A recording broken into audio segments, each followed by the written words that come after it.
How are you my friends? හැමෝම හොඳින් ඉන්නව නේද? ඉතින් මේ කාලේ නම් ඇත්තටම ටිකක් හොඳ කාලයක් නෙමෙයි ලංකාවට ඒ වගේම ලෝකෙට.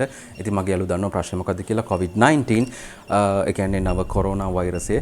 ඉතින් පුළුවන් තරම් පරිස්සම් වෙන්න අපි මිනිස්සු විදියට ලාංකිකයන් විදියට අපි පුළුවන් තරම් බලන්න ඕනේ මේ රටින් ඒ වගේම අපේ ලෝකෙන් මේක තුරන් කරන්න. ඉතින් හැම දිනාම මම ඉල්ලන්නේ ඒකට දායකත්වයෙන් දක්වන්න උපරිම සහයෝගය දක්වන්න. ඉතින් මගේ යාළුවෝ මම කියන්න ඕනේ ගොඩක් වෙලාවට ටීවී එකෙන් නිවුස් වලින් රේඩියෝ එකෙන් වෙන්න පුළුවන් ඉන්ටර්නෙට් එකෙන් වෙන්න පුළුවන් ගොඩක් වෙලාවට මගේ යාළුවෝ අහලා ඇති කොහොමද පරිස්සම් වෙන්නේ කියලා තව කෙනෙක්ව ඒකෙන් පරිස්සම් කරවන්නේ කොහොමද කියලා. ඉතින් ඒ හැම පියවරක්ම අනුගමනය කරන්න. ඒ කියන්නේ ආරක්ෂක පියවර අනුගමනය කරන්න. ඉතින් කොහොම හරි අපේ රටෙන් ඒ වගේම ලෝකෙන් මේ වෛරස් එක තුරන් කරන්න ඕනේ. මොකද රට ඒ වගේම ලෝකේ උපරිමයටම කඩා වැටලා තියෙන්නේ මේ වෛරස් එකක් හින්දා. අපි පුළුවන් තරම් සහයෝගය දක්වන්න ඕනේ අපේ රජයට. ඒ වගේම අපි මිනිස්සු ගැන හිතන්න ඕනේ. ඒ කියන්නේ මානුෂීය වෙන්න ඕනේ. ඉතින් එහෙම හිතලා පුළුවන් තරම් ඉක්මනට මේක තුරන් කරමු. ඉතින් මෙන්න මේ කාරණේ ඒකයි මගේ පාඩමට කලින් මගේ යාළුවන්ට මම කියන්න කියලා හිතුවේ. ඉතින් දැන් පුළුවන් මගේ යාළුවන්ට මගේ පාඩමත් එක්ක සම්බන්ධ වෙන්න. ඉතින් දැන් මේක කරන් යන්නේ ටෙලිෆෝන් කන්වර්සේෂන්ස්. ඒ කියන්නේ දුරකථන සංවාද. ඉතින් ඒවල කොහොමද මේ ඉංග්‍රීසි වලින් අපි දෙයක් කියන්නේ ප්‍රශ්නයක් අහන්නේ උත්තර දෙන්නේ. අන්න ඒ දේවල් කොහොමද කියලා තමයි මේ පාඩම් මාලාවෙන් මම කරගෙන යන්නේ. ඉතින් කාට හරි අපේ ස්පෝකන් ඉංග්‍රීසි අවුරුද්දෙන් ඉගෙන ගනිමු කියන පාඩම් මාලාව බලන්න ඕන නම් මගේ ළඟට ඒකත් බලන්න පුළුවන්. ඒ හැම දෙයක්ම පිළිවෙලට මගේ channel එකේ දාලා තියෙනවා. ඉතින් මේ හැම දෙයක්ම පල්ලෙහා description එකෙත් මම පිළිවෙලට දාලා තියෙනවා. ඉතින් අද අලුත් යාළුවෙක් එකතු වෙනවා මොකද මුලින්ම කරන්න ඕනේ? අපේ මුල්ම පාඩමට යන්න. කෙලින්ම මේ පාඩම බැලුවොත් මගේ යාළුවන්ට තේරෙන්නේ අලුත් යාළුවන්ට තේරෙන්නේ නැහැ. කොහොමද අපි මේ පාඩම් ටික කරගෙන එන්නේ පිළිවෙලට කියලා. මුලින් ඉඳන් බලන් ඉන්න. එතකොට තමයි හරියට තේරුම් ගන්න පුළුවන්. ඉතින් එහෙනම් දැන් මගේ යාළුවන්ට පුළුවන් අද අපේ පාඩමත් එක්ක එකතු වෙන්න. බලමු එහෙනම් මොනවද අද අපිට ඉගෙන ගන්න තියෙන අලුත් මලුත් දේවල් ටික කියලා. බලමු එහෙනම් මොකද්ද අපිට මුලින්ම ඉගෙන ගන්න තියෙන්නේ කියලා. මුලින්ම තියෙන්නේ I'm afraid the line is busy at the moment. The line is busy අපි කාට හරි කෝල් කරනවා. එතකොට line එක busy. ඒ කියන්නේ කාර්ය බහුලයි නම් කොහොමද කියන්නේ? I'm afraid නැත්නම් I'm sorry. I'm afraid කියන එක මගේ යාළුවෝ දැන් දන්නවා. I'm sorry කියන එකම තමයි. I'm afraid the line is busy. line එක busy ලු. ඒ කියන්නේ ගත්ත ඇමතුම busy ලු. ඒ කියන්නේ අනිත් කෙනා busy කාර්ය බහුලයි කියලා. The line is busy at the moment. ඒ කියන්නේ මේ වෙලාවේදී line එක busy කියන අදහස. I'm afraid the line is busy at the moment. At the moment මේ අවස්ථාව line එක busy කියන එක මම හිතනවා ඔක තේරෙන්නේ නැති කියලා. බලමු එහෙනම් ඊළඟ එක. That line is engaged at the moment මේ වෙලාවේදී ඒ line එක engage කියන අදහස. engage කියන්නේ මේ busy කියන එකම තමයි. මගේ යාළුවෝ දන්නවා ඇති. ඒ කියන්නේ ටෙලිෆෝන් එකෙන් කාටරි කෝල් එකක් ගත්තාම ඒ කියන්නේ ring වෙනවා නම් අර tone එකක් තියෙනවා. හරි ඒ tone එකෙන් අපිට අඳුර ගන්න පුළුවන් මේක engaged line එක ring වෙනවද කියන අදහස. තේරුණා නේද? That line is engaged. ඒ කියන්නේ ඒ line එක engaged ලු. At the moment that line is engaged. Make engaged name engaged, right? That line is engaged at the moment. Could you call back later? Could you call back later? ඔයාට පස්සේ කතා කරන්න පුළුවන්ද? Could you call back later? අන්න ඒ විදිහට could you call back later please? කරුණාකරලා ඔයාට පස්සේ කතා කරන්න පුළුවන්ද? Could you call back later please? That line is engaged at the moment. නිකන් හිතන්නකෝ ඔයා කාට හරි කතා කරනවා මට ඩිලාන්ට කතා කරන්න ඕනි කියලා. ඉතින් එයා ඔයාව ඩිලාන්ට ට්‍රාන්ස්ෆර් කරනවා. ඉතින් සමහර වෙලාවට ඩිලාන් වෙන ඇමතුමක වෙන්න පුළුවන් වෙන කෝල් එකක වෙන්න පුළුවන්. එතකොට එයා busy නැත්තම් engaged tone එකක් එන්නේ. අන්න ඒ වගේ අවස්ථාවකදී එයා කියනවා අනේ මේ ඩිලාන් පොඩ්ඩක් busy. ඩිලාන්ගේ ෆෝන් එක මේ වෙලාවේ engage. ඔයාට කරුණාකරලා පස්සේ කෝල් කරන්න පුළුවන්ද? අන්න ඒ වගේ අවස්ථාවකදී මෙන්න මේ විදිහට ඔයාට පාවිච්චි කරන්න පුළුවන්. That line is engaged at the moment. Could you call back later please? තේරුණා නේද? බලමු එහෙනම් ඊළඟ එක මොකද්ද කියලා. No one is picking up. No one is picking up. ඒ කියන්නේ pick කරනවා කියන්නේ අර ෆෝන් එක ගන්නව කියන උස්සනවා කියන අදහස.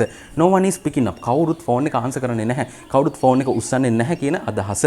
No one is picking up. No one is picking up. Maybe they are not at home. They are not at home. ඒ කියන්නේ එයාලා ගෙදර නැහැ කියන අදහස.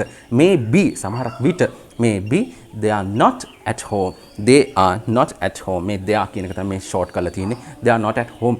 Maybe they are not at home. සමහරක් විට එයාලා ගෙදර නැතුව ඇති. Maybe they are not at home. සමහරක් විට එයාලා ගෙදර නැතුව ඇති. No one is picking up the phone. බලන්නකෝ. No one is picking up. No one is picking up. ඒ කියන්නේ no one is picking up. ඒ කියන්නේ කවුරුත් උස්සන්නේ නැහැ. කවුරුත් ෆෝන් එක ආන්සර් කරන්නේ නැහැ කියන අදහස තමයි මේකෙන් සරලවම එන්නේ. No one is picking up. කවුරුත් මේක ආන්සර් කරන්නේ නැහැ. Maybe they are not at home. ඒ කියන්නේ එයාලා සමහරක් වෙලාවට ගෙදර නැතුව ඇති. බලමු එහෙනම් ඊළඟ එක මොකද්ද කියලා. I can't get through to his line at the moment. Could you call back later please? Could you call back later? Could you call back later please? පස්සේ කතා කරන්න පුළුවන්ද කරුණාකරලා. ඉතින් මෙන්න මේක මම කල්නොත් ඉගෙනුවා. Could you call back later please? කරුණාකරලා පස්සේ කතා කරන්න පුළුවන්ද ඔයාට? ඒක මේක බලන්නකෝ. I can't get through to his line at the moment. මේ වෙලාවේදී මට සම්බන්ධ වෙන්න බෑ ඔහුගේ ලයින් එකට. ඒ කියන්නේ ඔහුගේ ෆෝන් එකට සම්බන්ධ වෙන්න බෑ කියලා කියන්නේ. I can't get through to his line at the moment. බලන්නකෝ. I can't get through to his line at the moment. මේ වෙලාවේ මට එයාගේ ලයින් එකට එයාට සම්බන්ධ වෙන්න බෑ කියන එක ලයින් එකට. හරි එයාට හරි සම්බන්ධ වෙන්න බෑ. Could you call back later please? බලමු එහෙනම් මොකද ඊළඟට තියෙන්නේ කියලා. ඊළඟට තියෙන්නේ I'll ask him to call you back when he gets home. When he gets home. එයා ගෙදර ආවහම when he gets home. එයා ගෙදර ආවහම I'll ask him to call you back. I'll ask him to call you back. ඔයාට ආපහු කතා කරන්න කියලා කියන්නම්. When he gets home. ගෙදර ආවහම. ඒ කියන්නේ comes කියලා දාන්න ඕනේ when he gets home. සාමාන්‍යයෙන් අන්නේ විදිය තමයි මේ ගෙදර ආවහම මේ when he gets home. තේරුණාද මම ගෙලොන්ට අන්නේ විදිය දාන්න පුළුවන්. When he gets home I'll ask him to call you back. I'll ask him to call you back when he gets home. බලන්නකෝ ආපහු.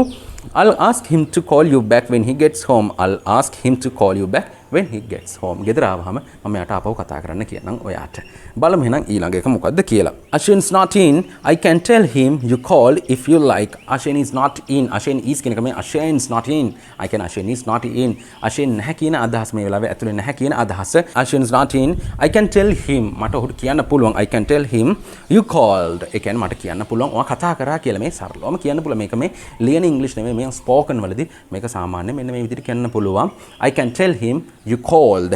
I can tell him you called if you like. If you like. ඔයා කැමති නම්. හරි. ඔයා කැමති නම් මට කියන්න පුළුවන් එයාට ඔයා කෝල් කරා කියලා. I can tell him you called if you like. තේරුණා නේද බලන්නකෝ.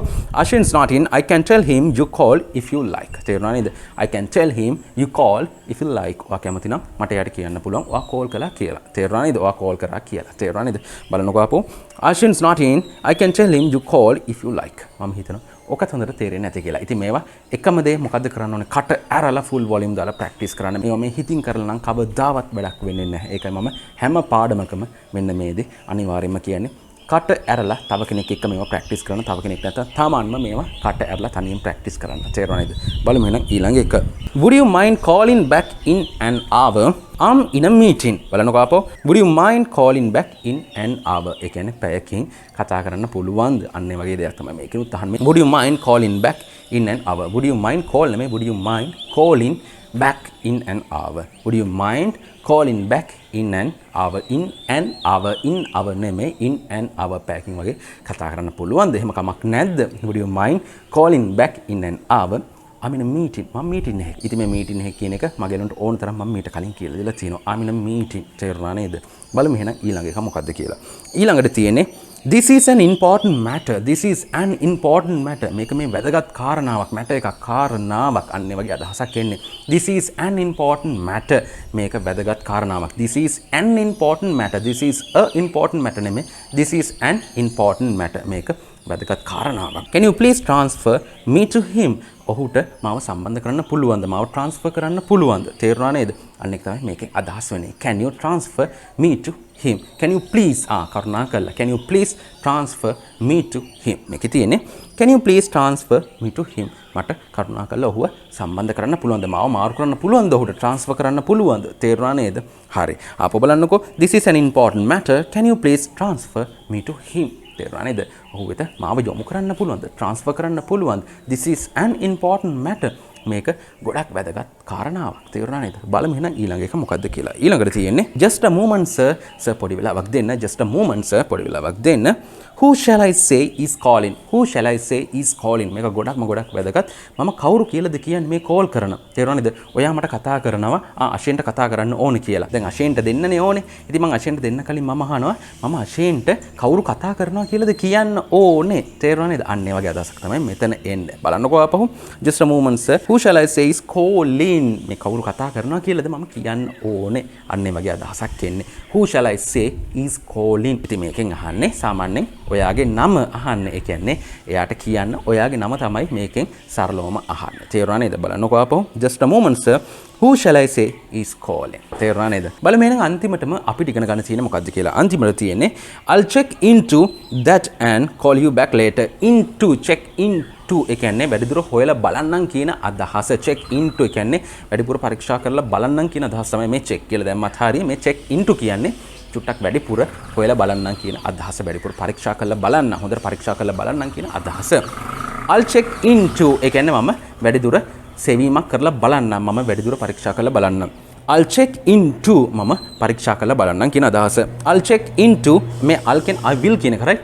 I'll check into that ඒ ගැන මම පරීක්ෂා කරලා බලන්න හොඳට පරීක්ෂා කරලා බලන්නම් and call you back later ඔයාට පස්සේ කතා කරන්න. ඒ කියන්නේ ඒ ගැන හොඳට හොයලා බලලා මම ඔයාට පස්සේ call එකක් දෙන්න. I'll call you back later. ඒ කියන්නේ පස්සේ ඔයාට කතා කරන්න.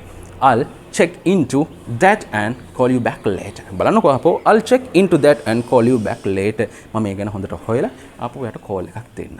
ඉතින් ඔන්න ඔය දේ තමයි මෙන්න මේකෙන් කියවෙන්නේ. ඉතින් මම හිතනවා මේ වාක්‍ය වගේම ඊට කලින් කරපු වාක්‍යෙන් නාමයම හොඳට මගේ යාළුවන්ගලුවට යන්නේ නැති. ඉතින් මේවල මොනවා හරි ගැටලුවක් තියෙනවා නම් මගේ යාළුවන්ට පුළුවන් මට call එකක් දීලා මේ ඕනම දෙයක් අහගන්න. මම පුළුවන් විදිහට මම උපරිමයෙන්ම මගේ යාළුවන්ට උදව් කරනවා. මොකද මේ පාඩම් මාලාව බලලා ඔයා වචනයක් හරි ඉංග්‍රීසි වලින් කතා කරන්න ඉගෙන ගත්තොත් ඒක තමයි මට සතුටු වෙන්න පුළුවන් එකම ක්‍රමය. ඔන්න ඔය දේවල් ටික මගේ යාළුවෝ හොඳටම ඔළුවේ තියාගන්න ඕනේ. ඉක්මනින් අපි ඊළඟ පාඩමෙන් හම්බ වෙමු. හැබැයි ඊළඟ පාඩමෙන් හම්බ වෙනකන් මගේ හැම යාළුවෙක්ම ගොඩක් පරිස්සමෙන් ඉන්න ඕනේ.